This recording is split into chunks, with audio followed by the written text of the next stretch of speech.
Clint Eastwood is a true legend and American hero, who's successful at making films that he can pretty much do whatever he wants.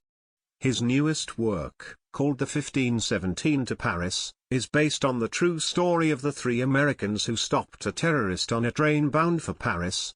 Eastwood hates the liberal nutjob Hollywood celebrities, so it's not surprising that he's screwing them all by making this film with one big difference that you're going to love. Getting a role in one of Clint Eastwood films is a real game changer for any Hollywood actor. Eastwood's films have won more Academy Awards than any other actor/director in the business, so Clint pissed off the Hollywood crowd big time with what he just did.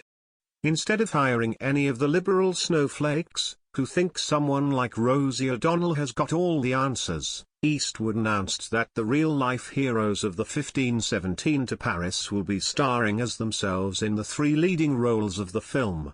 Variety magazine reports, in an unconventional move, Clint Eastwood has tapped Anthony Sadler, Alex Skarsgård, and Spencer Stone to play themselves in his next movie, their 1517 to Paris.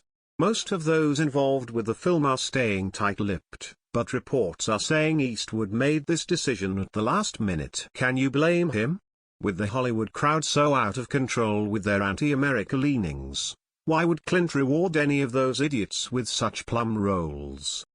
The casting move is similar to Eastwood's Gran Torino, which featured an almost unknown cast outside of Eastwood, who also starred in the movie.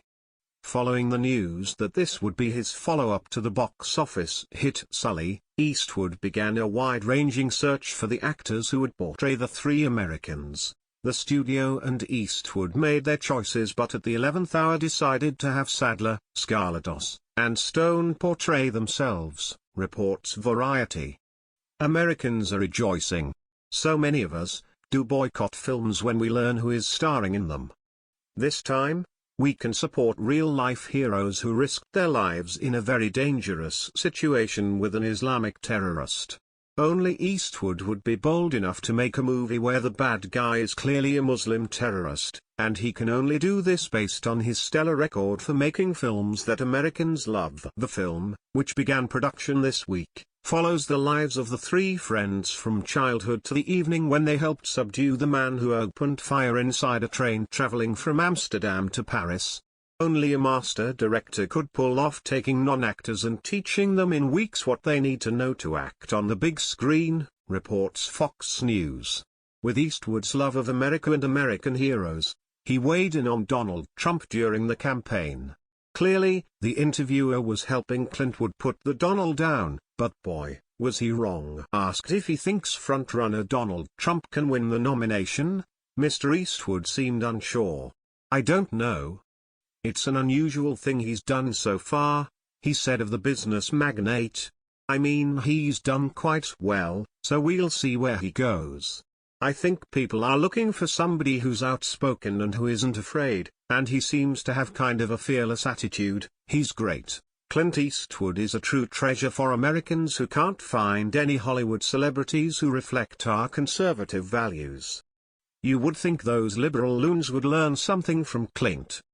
He makes what they would consider politically incorrect films that end up making millions of dollars and winning so many awards. He gets that Americans want movies that show us how everyday Americans become true heroes when they chose to sacrifice themselves in extraordinary circumstances, overcoming the real evil in the world. Please share the story and tell us what you think by clicking one of the buttons below. We want to hear your voice.